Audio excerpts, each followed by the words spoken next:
So what's happening with the Sipuleucel-T immunotherapy, I think the interest in it is slowly growing. I think there's more people saying that Sipuleucel-T is a viable option for metastatic castrate-resistant prostate cancer.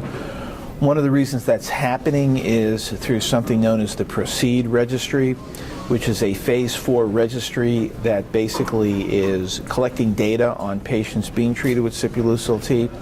So, for example, one of the abstracts presented at this meeting looks at patients with Sipuleucel-T who are over 80 years of age who are being treated with the active cellular immunotherapy.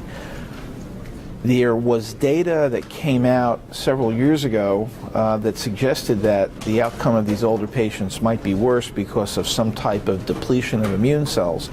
Well, in fact, the data that was presented at this meeting in the PROCEED registry looking at patients over the age of 80 showed that the immune parameters of the product, when it was processed creating the Sipuleucel-T, were identical to those of younger patients. So this issue about older patients perhaps not doing as well has been addressed by one of the abstracts at this meeting.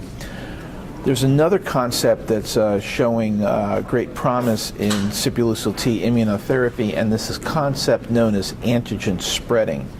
And Dr. Chuck Drake at Johns Hopkins and other investigators have been looking at this concept known as antigen spreading, where initially when you target an antigen and you get cell lysis, that further down the line you can pick up additional antigens that were not targeted initially.